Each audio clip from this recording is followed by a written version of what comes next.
My name is Dan Englander, and I'm the editor-in-chief of the Emory International Law Review.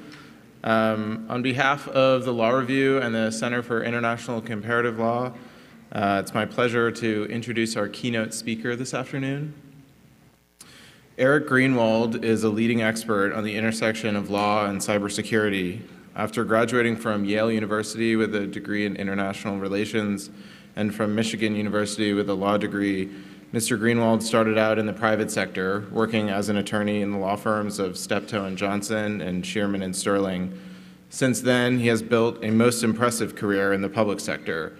Mr. Greenwald has served as an attorney advisor with the CIA's Office of General Counsel and in the National Security Law Unit of the FBI, where he focused on counterterrorism and international computer crime. He has also served as the chief counsel for the House Permanent Select Committee on Intelligence, where he acted as the principal drafter for legislation amending the Foreign Intelligence Surveillance Act and was responsible for the oversight of committee investigations, the Comprehensive National Cybersecurity Initiative, covert action programs, and rendition, detention, and interrogation programs. Mr. Greenwald is now the senior advisor to the Director of Operations of U.S. Cyber Command.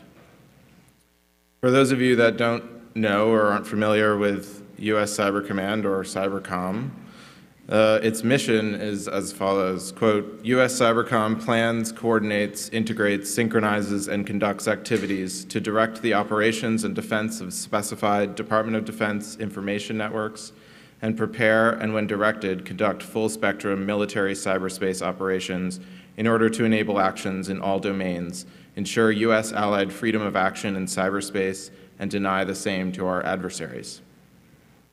The command is charged with pulling together existing cyberspace resources, creating synergy and synchronizing warfighting effects to defend the information security environment. U.S. Cybercom is tasked with centralizing command of cyberspace operations, strengthening DoD cyberspace capabilities, and integrating and bolstering DoD's cyber expertise. We are very excited to have him here with us today. Please join me in welcoming Mr. Greenwald.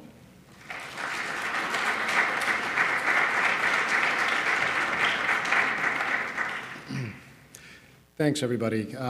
First, I'd like to thank Emory Law School for putting this symposium on.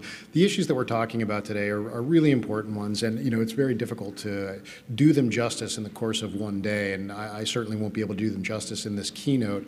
But it's incredibly important to have forums like this to discuss these topics in these kinds of symposia, because there are cutting edge issues where there are a lot of deep thinkers out there. The first panel was really an excellent example, and I think you're going to see the same in this afternoon's panel, that we're talking about a bunch of issues where we just don't have established law, we don't have clear knowledge. And it's really important to gather people together like this to try to lay out new ideas and to challenge the way people think.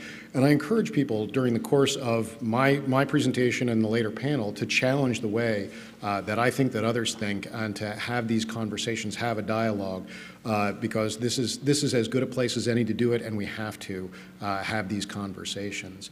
And actually, just as a quick note, what I would ask is, I'm going to try and keep my remarks relatively short, and I want people to have an opportunity to ask questions.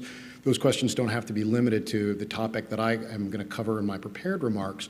But what I'd also ask is that if anybody has any questions during the course of my prepared remarks, I welcome you to come up to the microphone, and I'll just call on you whenever I have a moment to break and just have you interject. I'm happy to interrupt or even derail what I'm talking about to address what questions you guys might have. So just hop up to the microphone at any time you feel so inspired, and I'll call on you. But before I move on, I just want to also thank the organizers, particularly the student organizers who put this conference together. I know that these guys are doing this during the course of their regular studies, trying to balance all this, the logistics in December when they were in the middle of finals. And I just want to say that I really appreciate it. And as far as I can tell, it's been a seamless and very well-run operation, or at least if there have been any seams, I haven't been able to observe them. So thank you. Join me in thanking all the organizers of this conference. What I want to talk about today, I took the title of the symposium literally, and actually, what is it? It's International Law on the Internet, Adapting Legal Frameworks in Response to Online Warfare and Revolutions Fueled by Social Media. And I would say that in the first panel did, I think, an excellent job of trying to explain how we are trying, and in some cases failing, to adapt existing legal regimes to phenomenon like social media and communications. It's a little bit more difficult, if not a lot more difficult, to do that in the context of national security law, surveillance law. You end up running into a lot of problems with classification issues, with matters that are just questions between branches of government rather than questions between the government and the citizens that are part of the country. And there aren't too many examples where you have actually seen an effort through legislation to try to actually apply existing concepts of law to what's happening on the internet. Particularly, my focus is on what happens in online warfare. And I would say that the one example that we've got, one very good example that we've got that I'd like to talk about a little bit today is a provision that was in the National Defense Authorization Act from fiscal year 2012. And I've actually got it up here. I apologize for actually using a PowerPoint presentation during a keynote speech, but I know that this is something that's sufficiently obscure that very few of you are probably familiar with it. It's something that my colleagues and I spend a lot of time talking about, but something I realize is not going to grab the interest of the average law student or even the average practitioner. But it's something that I think represents an interesting effort to try to bring existing legal concepts to something that doesn't really lend itself to principles of law. As you can see, it's a very short provision. And actually, before I start into this, I should explain for those of you who aren't familiar with the National Defense Authorization Act. It's an annual bill that the Armed Services Committees on the Hill put out. The principal function of it is to authorize the expenditure of funds for the Department of Defense. But at the same time that it does that, it also puts out hundreds of provisions that are designed to clarify existing legal authorities, create new programs, establish new legal authorities.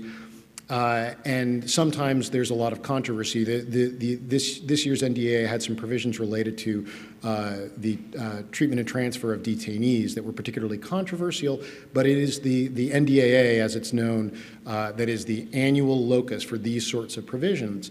And so this time around, what the House Armed Services Committee started out trying to do was establish a provision that would clarify how the authority to conduct offensive cyberspace operations would work. And I would say that they did an okay job. As you can see, this is very short, and I think if you read it through once or twice, you might have a little bit of difficulty understanding what it means or what actually it accomplishes. And I think we can dissect it a little bit to say that it's affirming the authority to conduct cyberspace operations with two important caveats. The first is that it be directed by the president, and the second, that it be subject to the same policies and legal regimes that kinetic operations are subject to. But the question is, what does this really mean? And I think there are some people who look at it as they think it was intended to be a broad authorization to allow the Department of Defense to conduct offensive cyberspace operations in much the same way that the authorization for use of military force was a broad authorization for the Department of Defense to go after Al-Qaeda and affiliated organizations wherever they are around the world.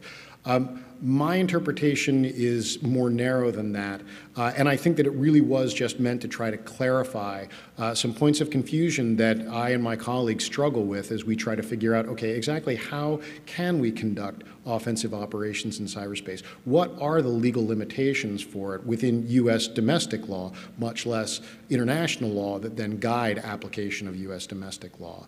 And I think that you can decipher this a little bit if you delete the words in cyberspace. So if we were to try to extract this from the context of cyberspace and just say, what is this saying in general, not specific to cyberspace? It's essentially affirming the Department of Defense authority to, on the direction of the president, conduct offensive operations consistent with the rule of law? And I think most of us might say that's kind of obvious. You know, that might lead you to ask, why did they even put this provision on paper? And what does it actually do? And the interesting thing about, you know, I'm sure many of you as law school students have spent a lot of time looking at legislative history to try to pull apart different statutes and get to the bottom of some arcane questions that arise under different statutes. And I think in most cases that practitioners, lawyers in various walks of professional life, don't deal with legislative history interpretation very often. But in the case of the work that I do, the work that the Staff Judge Advocate's Office and Cyber Command does, and you'll in the panel this afternoon you'll hear from Gary Brown, who is the Staff Judge Advocate for Cybercom. That legislative history actually ends up being really important because with most statutes, first of all, the material you'll actually see in the U.S. Code is pretty clear on its face. Yes, oftentimes there's some confusion that arises, some poor draftsmanship, but it's pretty clear what it is that law is trying to do. Here, I think that it's not at all clear what this is trying to do. And quite frankly, in most statutes, when there's ambiguity, things end up going into court, and judges often lend their own interpretation, oftentimes consulting legislative history. But for many statutes, you have judicial interpretation to go by in order to be able to assess what exactly does this statute mean and how do we implement it. In the case of something like this, similar to the covert action statutes, and I don't know if many folks are familiar with those, but they govern the way in which covert actions are approved and the way Congress is informed about them, they're never going to end up in front of a judge. And they won't end up there for two primary reasons. The first is that the matters tend to be classified, and although there are courts like the Foreign Intelligence Surveillance Court, and in Article 3 courts you can actually there are processes for handling classified material. As a general matter, these things are going to go way beyond that. You're not going to be able to have an honest-to-goodness Article 3 public hearing about the kinds of operations that are governed by this statute, that are governed by the covert action statute. And the second is that you're never actually going to have, nobody's actually going to bring an action that's going to raise questions in front of a judge about this. If you look at either the covert action statute or the war powers resolution or this, what is the action that Congress is going to take if they feel like the government is failing to abide by the strictures within a provision like this? They're not going to. There are no criminal penalties in this. There are no criminal penalties in the war powers resolution. Same thing in the covert action statute. It has prohibitions, but no teeth of enforcement at all. So the normal recourse is for Congress just to withhold funding when they feel like the executive branch is failing to abide by their intent in their interpretation and implementation of a statute.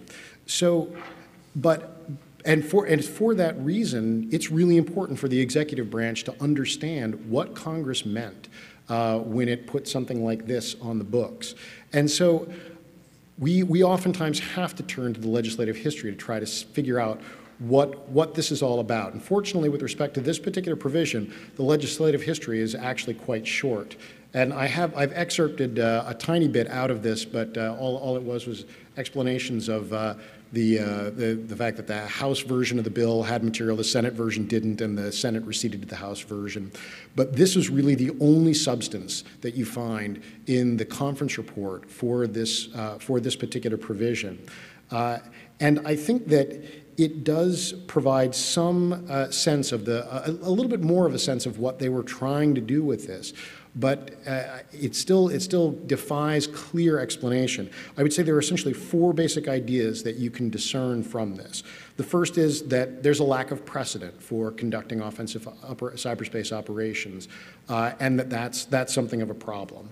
The second is that offensive cyber operations can be conducted under the same principles, policies, and laws that kinetic operations are. And now this is actually sort of significant. I think that this is to some people it might seem obvious, but a lot of people have said, hey, for cyber domain generally, you need a whole legal regime. You need to throw out what you do now. The law of warfare doesn't really apply. It's all going to be new rules because it's completely different. And what this seems to be saying to me is Congress thinks that there's more that's the same about offensive cyberspace operations than is different from kinetic military operations. And so that's an important point. The third thing I think this says is that sometimes this is going to be done, these operations are going to be need to be done without any public acknowledgement or awareness that the operation was conducted or that the United States government was behind the operation. And this gets to an issue that is very popular among national security lawyers, and it's the question of the distinction between covert action and traditional military activities. And what I'd sort of like to put a placeholder on that, if folks are interested in exploring that distinction and the distinction between Title 10 operations, military operations, and Title 50 or intelligence operations, I'd love to actually get into that in the Q&A. But for the moment, what I will say is that there are some people who think that in the executive branch, I've had these discussions, if not arguments, with folks about whether traditional military activity means that it's done openly. That is, it's the opposite of covert operations, covert actions, which are done in a way that the hand of the U.S. government is meant to be hidden.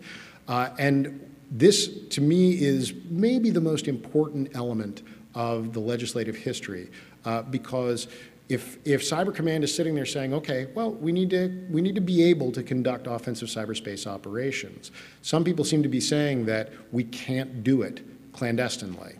And I think that we have here an indication of congressional intent that you can do offensive cyberspace operations clandestinely.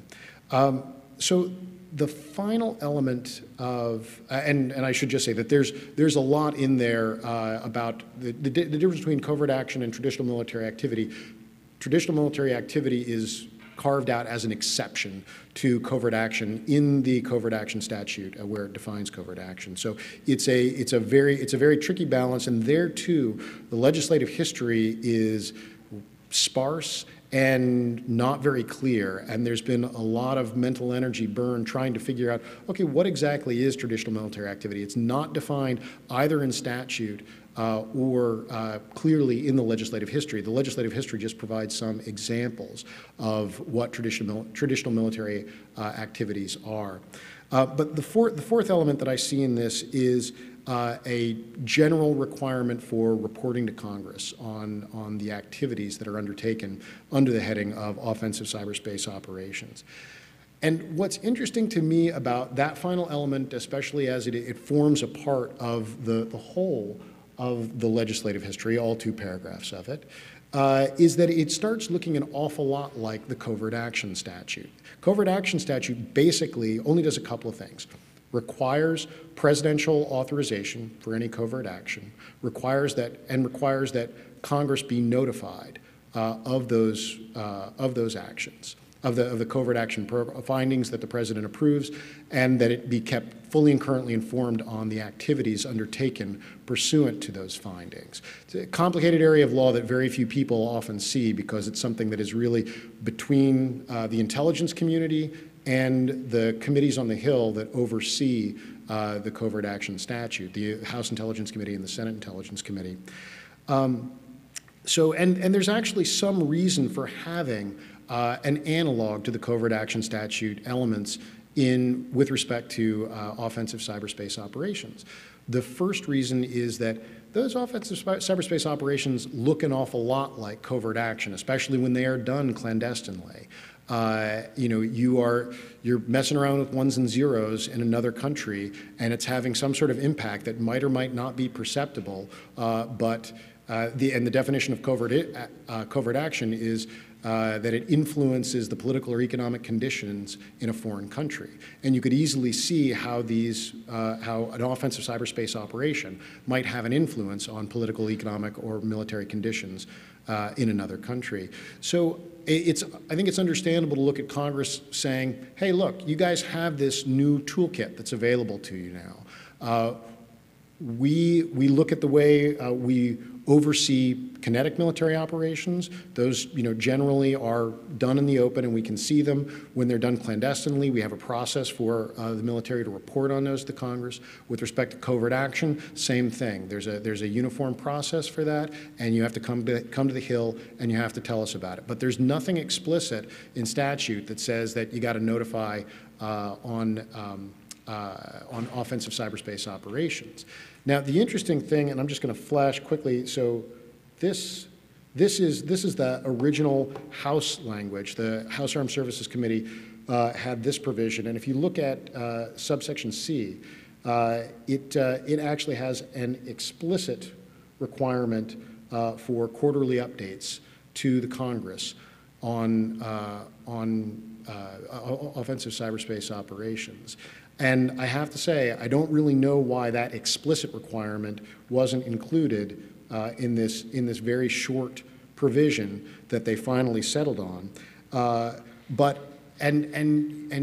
think you might ask yourself, and I know I have asked myself, well, if they're going to say the things that I've described to you so far in this conversation, why don't they just put it right in the statute? Why don't they just say it up front and be crystal clear about it? It's not particularly complicated. There are examples that already exist in statute, and there doesn't seem like there's any reason why you wouldn't just be completely upfront about it.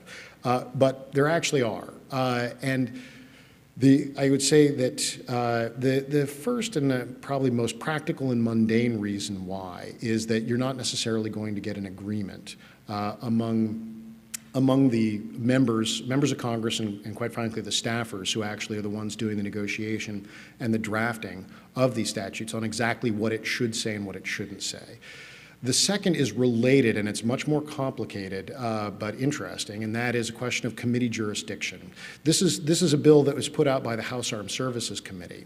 And the covert action statute is under the exclusive jurisdiction of the intelligence committees. And that's the only place where you see a reference in statute to traditional military activities. And if this statute tried to define traditional military activities, even if only with respect to offensive cyberspace operations, the intelligence committees would insist that the bill be referred to their committee. And that's an ugly process. It ends up taking a long time, and a bill can end up dying that way. And so the Armed Services Committee tries very hard to avoid invoking the jurisdiction of other committees and the provisions that it writes. They had conversations with the intelligence committees on this particular provision, and the intelligence committees made it clear that they weren't going to be okay if this provision explicitly formed itself after the covert action statute and tried to actually be precise or expand upon the definition of traditional military activity as compared to covert action. And so with that struggle, the Armed Services Committee is left trying to figure out, okay, how can we avoid invoking the jurisdiction of the intelligence committees? And they certainly avoided it in the way that the provision itself was built. And even the only invocation was in that first paragraph in the third line that there's a lack of historical precedent for what constitutes traditional military activities. It doesn't actually define them in any way, shape, or form. All it does is reference that, hey, that's what we're talking about here. So bottom line is there's a lot of code that's buried in this, not just the actual code, but also in the legislative history that is supposed to explain what that code means. So it is, I think what this demonstrates to me is that you have a body, Congress, that is trying to figure out ways that it can establish a legal regime to govern something like offensive cyberspace operations, but runs into a great deal of difficulty for, the last reason why this is complicated is because The activities are classified, and it's very difficult to be explicit in statute about what the United States government can and cannot do without running afoul of some of these classification issues. And so the committees are left to try to figure out, okay, how can I actually represent this in a way that doesn't run afoul of any other committee's jurisdiction, doesn't offend anybody's sense of what information is classified, but at the same time is as useful as it can be to practitioners in the executive branch who are struggling to try to figure out a way to actually execute operations with clarity of authority. So it ends up being a pretty complicated exercise, and I understand why, having been there myself and having tried to draft provisions not exactly like this, but similar in other areas. I understand how difficult it is, but beyond the regulatory regime that this provision is trying to establish, I think that there's another fundamental question that's worth looking at. Or I guess there are two underlying questions, but both of them relate to the issue of trying to impose existing laws, policies, and practices onto this new arena of law and of warfare. And it's not so easy. And I see two questions that come up in that context. First, do offensive cyberspace operations equal a use of force? And second, do offensive cyberspace operations constitute a violation of sovereignty? In both cases, we're asking questions both of domestic law and of international law. And I think neither question is easy to answer. In fact, I would say I don't really have much in the way of answers for you. I think I just have more questions to bring forward. But I want to isolate what I think are the important questions to ask, because a lot of people struggle with the question of, okay, what in cyberspace constitutes a use of force? If you are taking somebody's server offline for an hour, is that a use of force? For 10 hours, is that a use of force? And you just kind of try to go up gradation by gradation and ask, okay, when do you actually hit or cross the threshold that makes this a use of force? I'd say two things. The first is that we don't even have much in the way of clarity on what constitutes a use of force in the kinetic realm. And granted, it's a lot more confusing, more difficult to try and figure that out in the cyber realm, but I think that we will all have to learn to live with some degree of ambiguity in that arena. The second is, I think that we can try to make some progress in dealing with the question without trying to define exactly or even roughly where that threshold lies. Because my concern, both with respect to the use of force question and the sovereignty question, isn't looking at, there's the CNN video from years ago where they actually sent computer commands to a generator that caused the generator actually fly apart and explode, or Stuxnet, where according to news reports, the virus was designed to make centrifuges fly apart, where there's actual physical destruction and the potential for, at least, the loss of life. Those, to me, are clear-cut examples. Those are uses of force.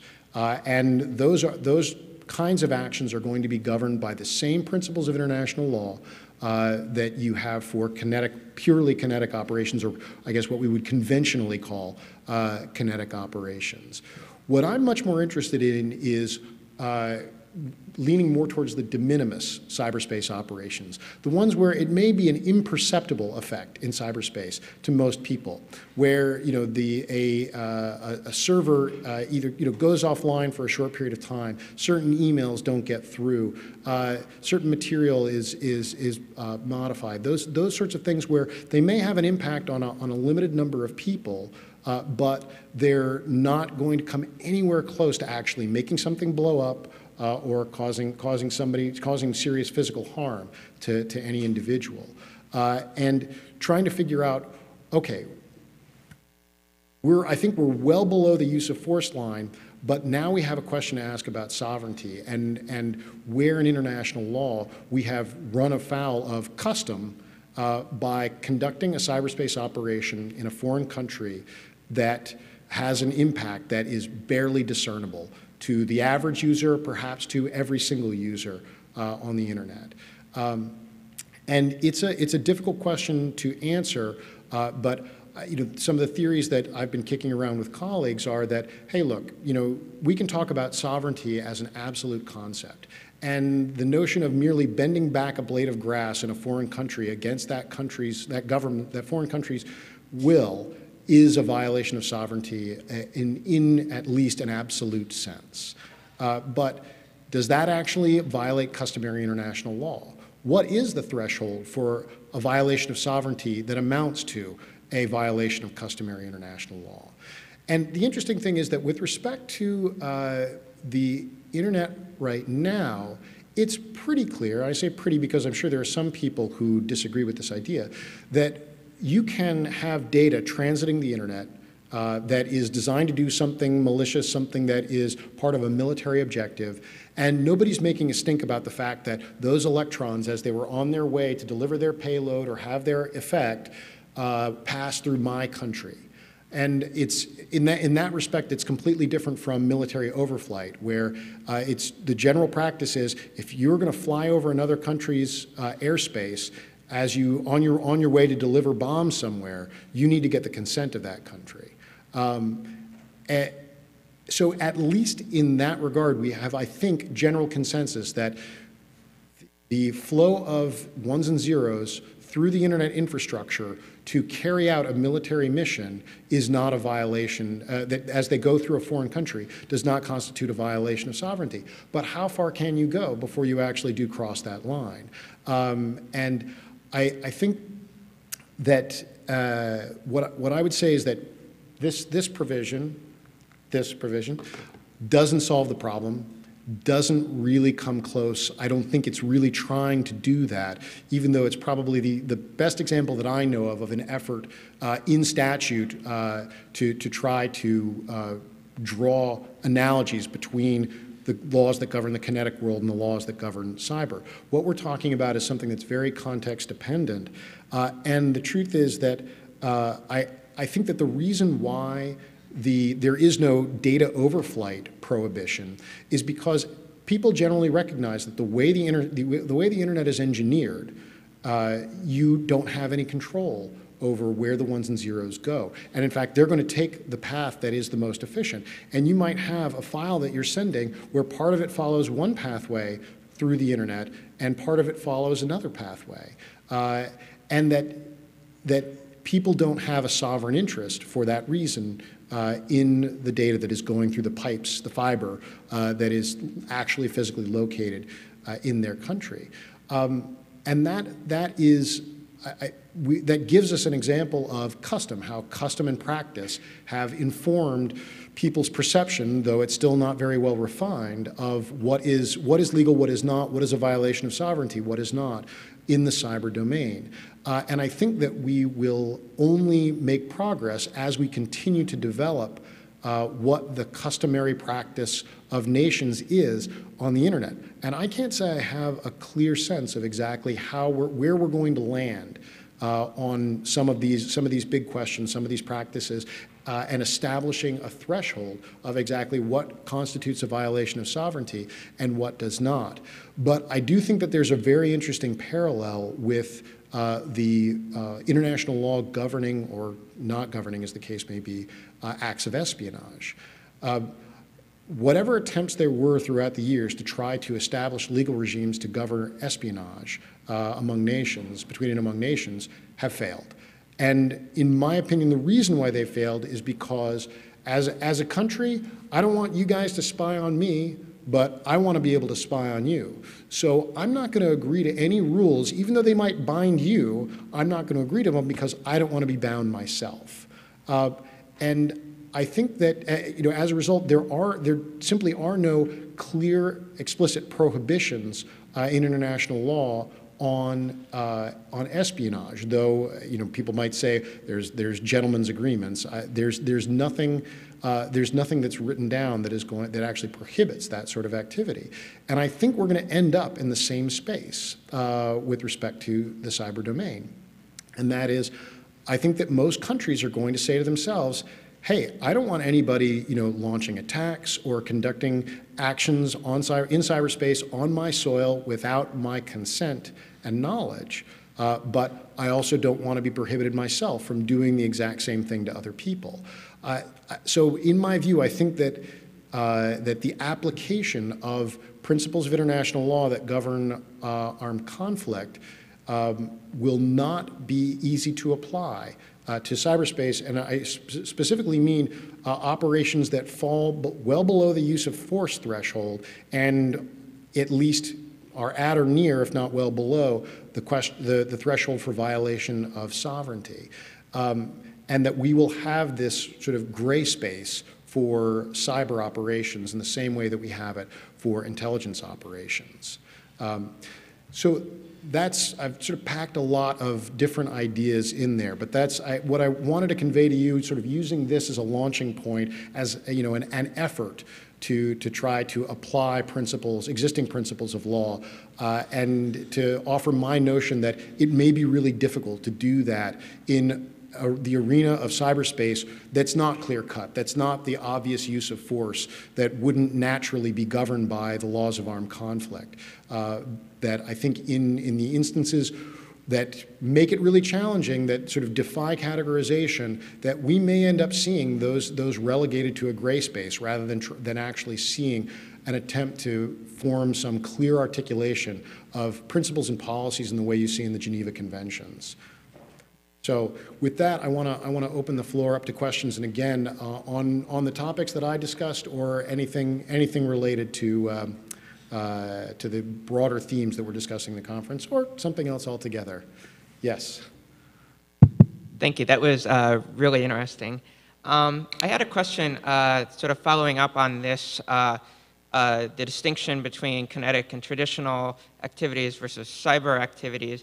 And, in particular, it seems that, that every now and then, I'll read some news story, and this is, I guess, more from the defensive as opposed to offensive perspective, when some foreign country has, tried to, even sometimes successfully, accessed sensitive American, military information, or they deface American, government websites, whatever it may be. And it seems like in the kinetic context, or the traditional context, if a foreign military flew, dropped, paratroopers into the Pentagon and walked out with giant stacks of documents, we probably wouldn't, take that very lightly. But it often seems, at least in the media, that that the cyber equivalent of that is not taken as seriously as, and so I guess my question is that a failure of how, people like in the cyber command or our politicians are communicating the severity of what's happened, or is there something that makes cyber incursions somehow less of a threat to us than we would view a comparable kinetic activity? Yeah, so that's a really good question, and I think that we, first of all, I would say that the military and the broader U.S. government do take those episodes very seriously.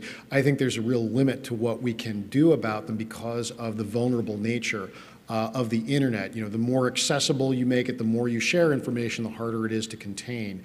And there's a constant struggle to try to find the right balance, both in terms of technologically engineering solutions to try to protect the information, but also sharing information, free flow of information is something that is, in general, very good for organizations and for the development of thought on any number of ideas. So it's a tricky balance point to strike. So to address the issues that you raised, what I would say is, yes, people do take those very seriously. There is a limit to what we can do to stop them. I think that the actions that you're describing are ones that I would categorize much more in the espionage arena than in an offensive cyberspace operation or an act of war. Now, I've had some discussions with my colleagues. Okay, is it conceivable that there is an operation where somebody is stealing information that is so sensitive, so critical to national security, that it constitutes an act of war? or if there's a foreign actor that puts an implant on a government computer system that we see, but we don't know what it's there for. It could be there to just steal information. It could be there to disable the system at a critical time, like an air defense system or something like that, or a communication system that's going to be critical to national defense, and they're actually trying to prepare for an actual military operation. So drawing that distinction is really difficult. Almost everything that you do for espionage in the cyber domain is something that is dual use in a different sense, that it could be used for military operations. So I don't really have a clear answer for you other than to say that what we've read about in the newspapers to date is principally, I think, easy to categorize as espionage, and stuff that we're not going to have the same sort of reaction that we would in the scenario you draw, where people parachute into the Pentagon, grab computers or documents, and walk out the door with them. But that it's a very serious problem, one that we're trying to posture ourselves better to be able to defend and to be able to figure out when it is just an act of espionage and when it's something more. Yes. Lance Hockhauser. I was just going to ask, I guess, in an extension of that, something related to, I guess, WikiLeaks or something similar. How have other countries reacted? How have we reacted on a cyber attack front? And if something were to come out there, would there be the potential for a more of an offensive type attack on a server like that? So I just want to, so the WikiLeaks was an insider threat case. So right. I want to make sure I understand what you mean about the potential for this going further. If there's someone inside that takes even more sensitive information out, or if somehow another country puts our sensitive information there, or even with other countries, how they would react to similar situations. So the first thing, the question of dealing with that sort of threat, it is, as much as you do with technology, you can't eliminate entirely the risk that somebody who is a trusted insider will take the information that they have access to and use it for purposes that you don't agree with. And that is an ever-present threat. As a result of WikiLeaks, the Department of Defense and the U.S. government more broadly have undertaken some efforts to try to limit the potential for damage from insider threats, both with respect to software and hardware engineering solutions, but also training and monitoring. There's lots of different ways in which you can try to reduce the threat, but I don't think you could ever eliminate it completely. And it's something that I think people see as having real potential for danger.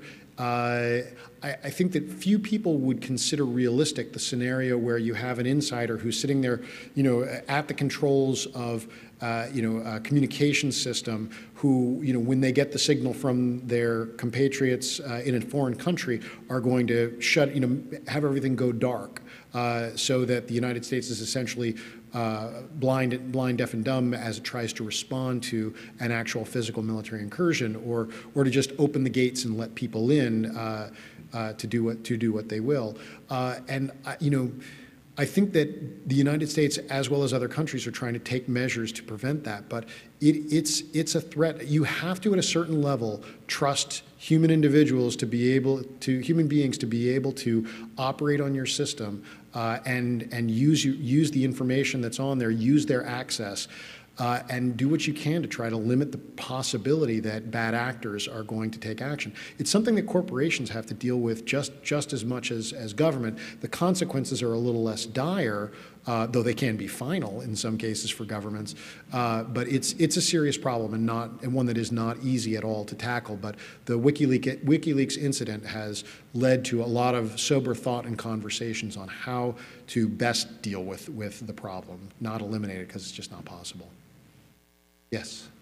Hi, I'm Dick Jackson from the U.S. Army and the Labor Society. I wanted to ask you a question about bullet number 1 up there.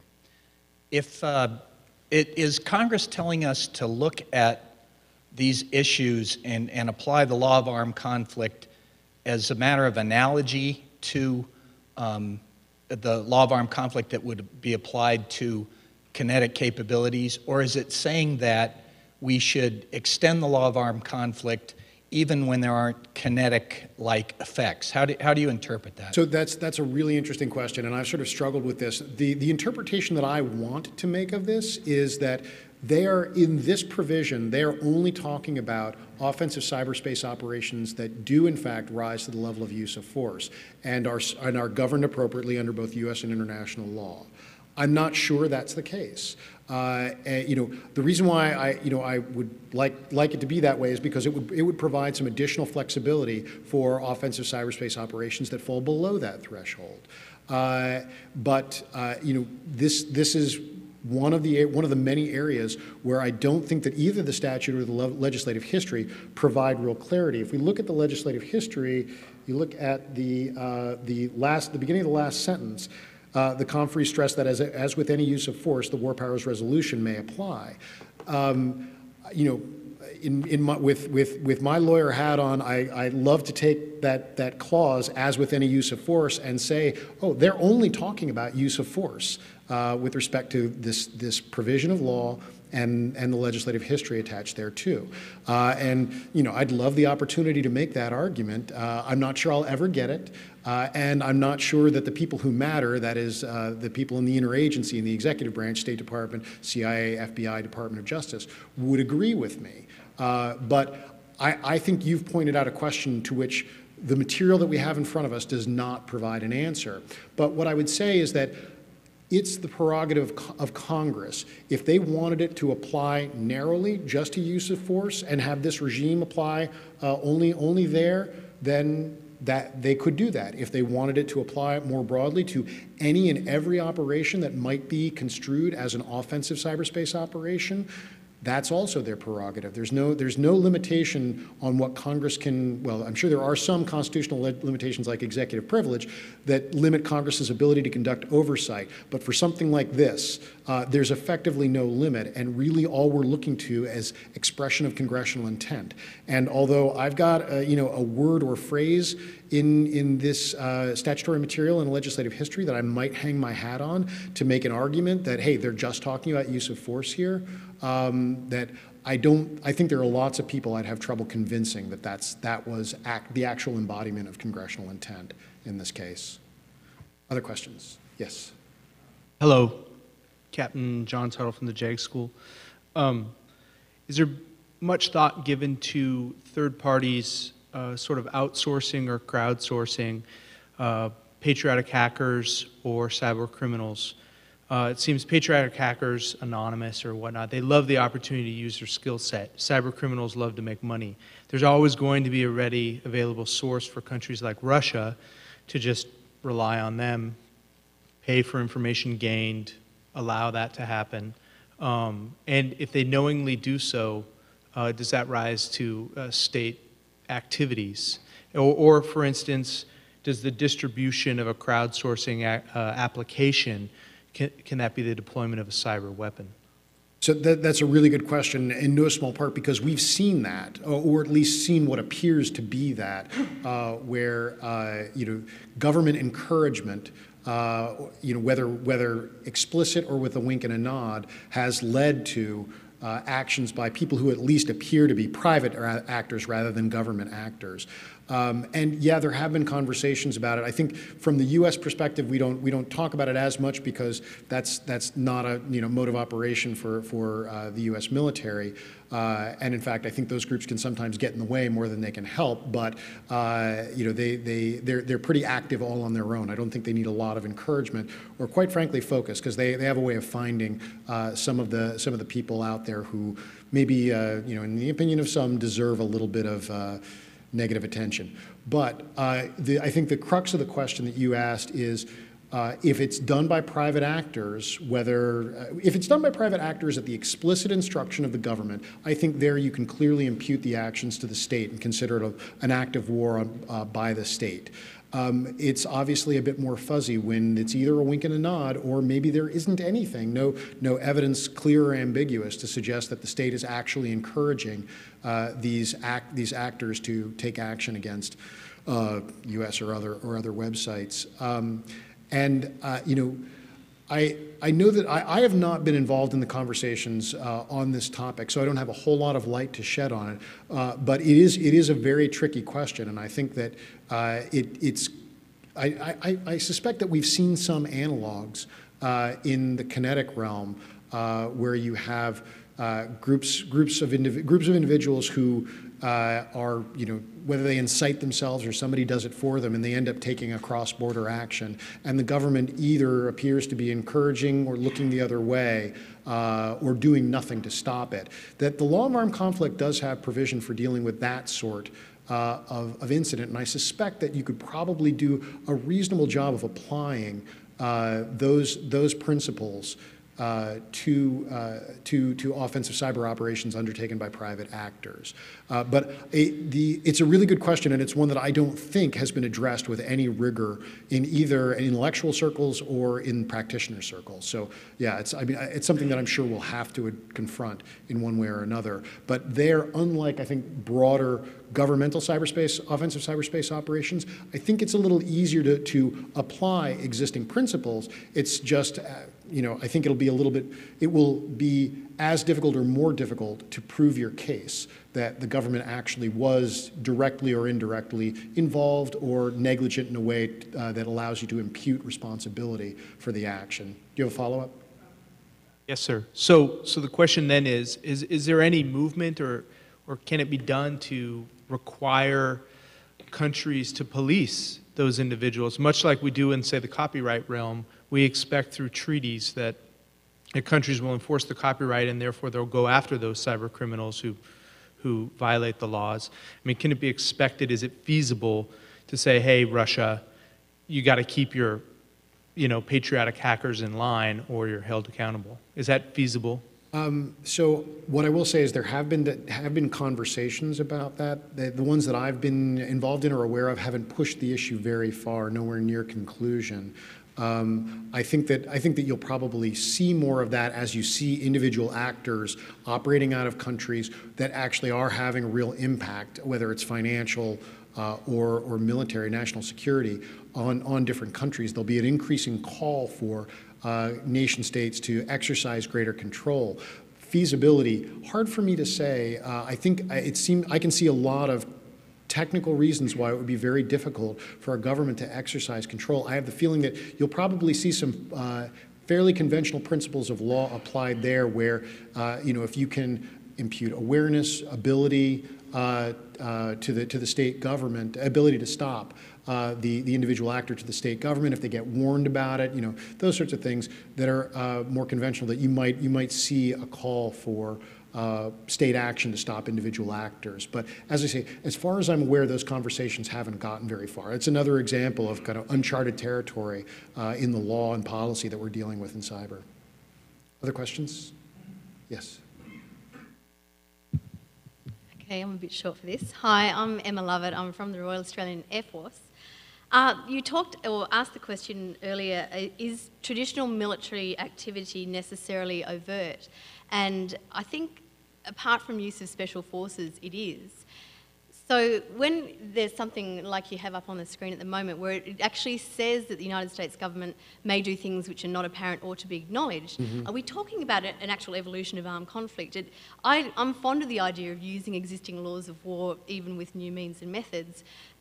This is just non-kinetic, but that sounds to me that we're going to be entering a realm that's saying it's now acceptable for a state to enter an armed conflict and the other state doesn't actually know who the protagonist is.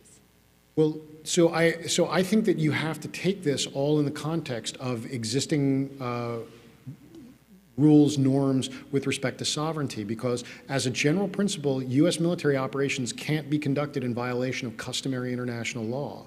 So this is why I see such great importance on the question of what is a violation of sovereignty under customary international law. What is a violation of sovereignty in the cyber domain that rises to the level of a violation of customary international law? Once you cross that threshold, apparent or not, you run the risk that you're violating the laws of armed conflict, or at least violating policy and law that applies to the U.S. military. So I don't read this as license to open up a whole new channel of secret warfare. I see this as, at the margins, providing the potential for opportunities for actions that fall below that customary international law threshold. But the truth is that's I'm looking at it that way because I think it's important to ask and answer those questions. But I think that, especially in the conversation we were having earlier about, hey, does this just apply to actions that go above the use of force line? Then it certainly does apply above the line. The question is, does it apply below?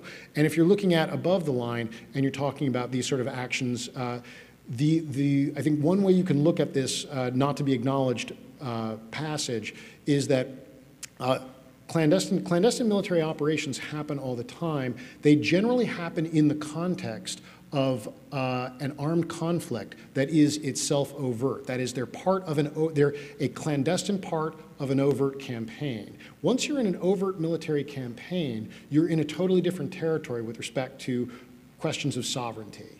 And there, I think the calculus that I'm looking at that's so important to me is fundamentally different. And so the kind of clandestine operations that we're talking about in this context are ones that are happening in areas of hostility, to use a term that doesn't really have any legal precision but has come into quite popular use in the cyber context. Does that answer your question? Yeah, it does. It just, no, that's fine. Okay. Any other questions? Yes. I'm Mike Schmidt from the Naval War College. I think part of the confusion that derives from Section 954 is 954 has itself confused two bodies of law in a dramatic sense. And they are two bodies of law that are not related. It's the jus ad bellum, governs the resort to the use of force, and it's the jus in bello, which is international humanitarian law or the law of armed conflict. The concept of a use of force has absolutely nothing to do with the applicability of the law of armed conflict.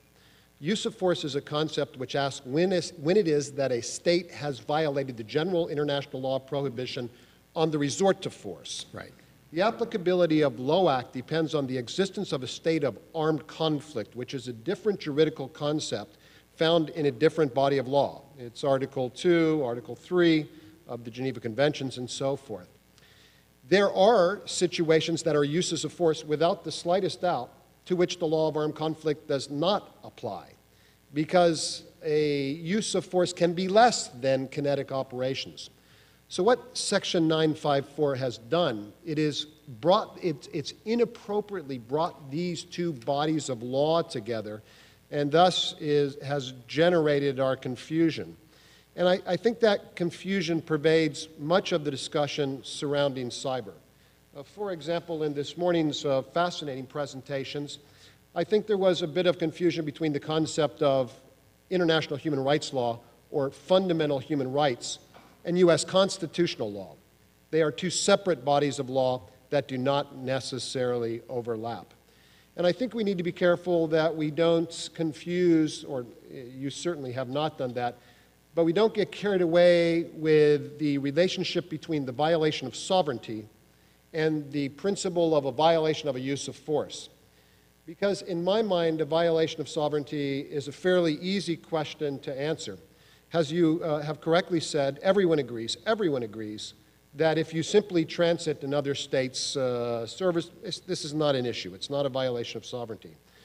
But to the extent that you cause effects in another state, to the extent that you take over a server in the other state, I don't think there's the slightest doubt that that is in fact a violation of sovereignty. The question is not whether or not you violated the sovereignty, but whether or not there's an excuse for violating the sovereignty. For example, are you conducting legitimate countermeasures pursuant to the law of state responsibility? So, I think that has lawyers and prospective lawyers who will all soon get a job very quickly, that what we need to do is remember that the body of law that governs cyber is in particular boxes, and we need to be careful that we keep the right law in the right box. And so I had the same question that Dick had. about 954 because I was thinking in bellow stuff. I was thinking effects. That's classic humanitarian law, law of armed conflict, but that's not suggested from this. And so this is more in the nature of a comment than a question. No, and I couldn't agree more. You've sort of thrown back the curtain on several layers of complexity that are wrapped up in this that I haven't even begun to address. But you can see, in my own examination and discussion of this, that I see that same dichotomy where, on the one hand, you have use of force questions that are separate and apart from more narrow sovereignty questions. And I don't think that the people who built this really appreciated that distinction.